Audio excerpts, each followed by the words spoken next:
फिर से देखो, ये समझ पा रहे थोड़ा बहुत? Yes sir.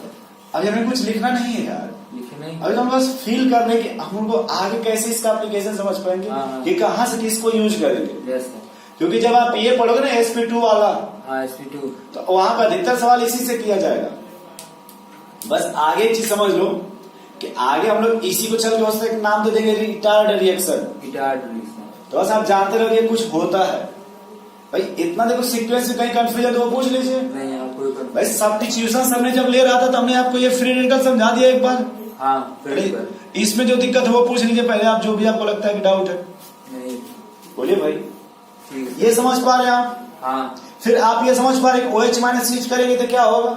हाँ क्लोरीन निकल जाएगा, वो बेटर लिविंग ग्रुप है। समझ गए ना आप? हाँ। फिर यहाँ पे आप ये समझ गए सीक्वेंस बाय सीक्वेंस से हाँ कि एक कार्बन में 2 OH रख सकते हैं आप एक साथ। नहीं रखते। यहाँ से क्या निकल जाएगा? वाटर निकल जाएगा। फिर यहाँ देखो, यहाँ से क्या निकल गया? वाटर। तो इससे आप एल्डिहाइड बना लिए कि नहीं? हाँ। इससे आप एसिड बना लिए कि नहीं? हाँ, बन गया एसिड। अगर हमको यहाँ से एल्डिहाइड बनाना होगा तो यही पे 2 मोल यूज कर लेंगे। हाँ 2 मोल। इसका भी 2 मोल और इसके भी 2 मोल यूज कर लेंगे, 2 इक्विवेलेंट। हाँ। एनसीईआरटी जो इसको दिखाती नहीं कि हम कितना यूज कर रहे हैं, वो डायरेक्ट यहां से शुरू करेंगे, यहाँ प्रोडक्ट लिख देंगे। अब देखो, चलो पहले इतना नोट कर लो आप एक बार। नोट क्या करोगे इसमें? सब नया चीज थोड़ा भी कुछ नोट मत करिए। अब हेडिंग लिखो आप, SN2 रिएक्शन। हेडिंग क्या लिखे? SN2 reaction. SN2 reaction.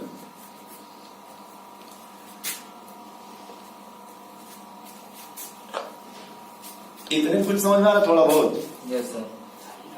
तो देखो आप,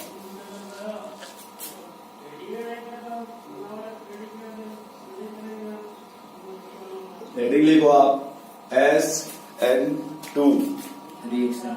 अच्छा, इसको आप ये समझ सकते हो क्या कि SN2 क्यों बोलते हैं इसको?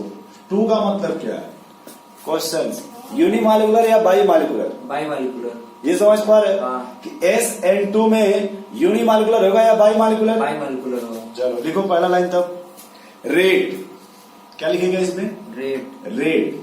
तो रेट आप देखो इसमें, रेट ऐसे किसके ऊपर डिपेंड करेगा? रेट इसके 2 रिएक्टेंट पर डिपेंड करेगा। दोनों पर डिपेंड करेगा। हाँ।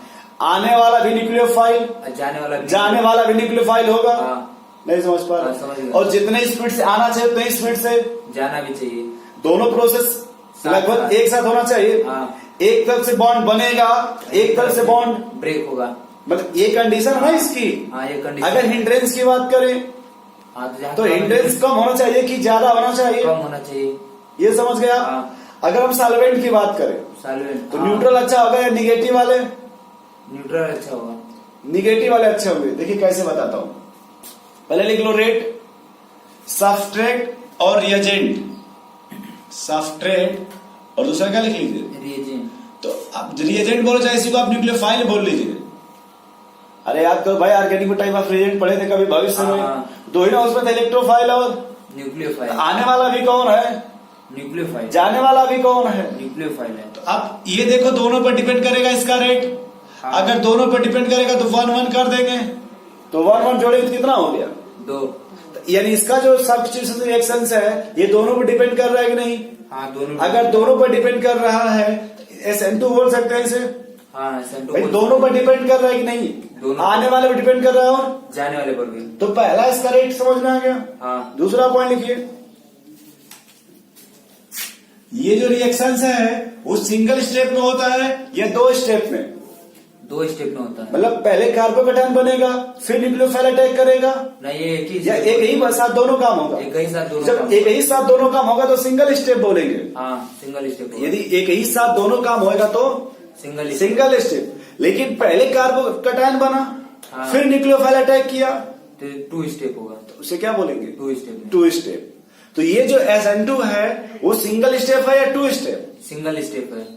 नहीं समझ पा रहे? समझ गए। लिखिए, this reaction take place through single step.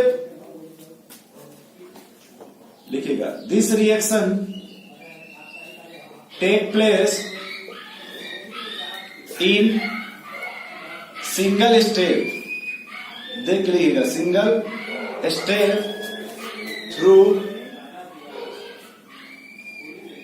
Through simultaneously, yes लिखिएगा through transition state, through transition through transition state. भाई एक बार कभी आपको इंटरमीडिएट ट्रांजिशन बताया गया था हाँ, कि बताया दोनों में फर्क क्या है? हाँ। ट्रांजिशन का मतलब आप डिसाइड कर पाएंगे? नहीं, डिसाइड नहीं कर पाएंगे। नहीं कर पाएंगे। नहीं।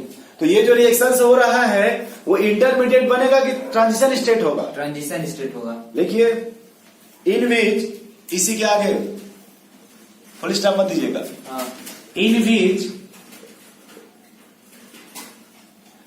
ओल्ड बॉन्ड क्या होगा ब्रेक होगा और नया बॉन्ड क्या होगा? मेक होगा। तो दोनों एक साथ होगा कि नहीं? हाँ, एक साथ होगा। तो इसका लेकिन ना वो कम्प्लीटली ब्रेक होगा नहीं कम्प्लीटली फॉर्म होगा।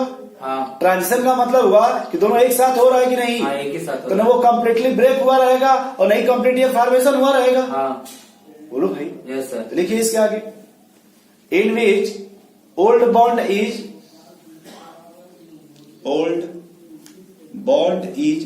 Neither, old bond is neither completely broken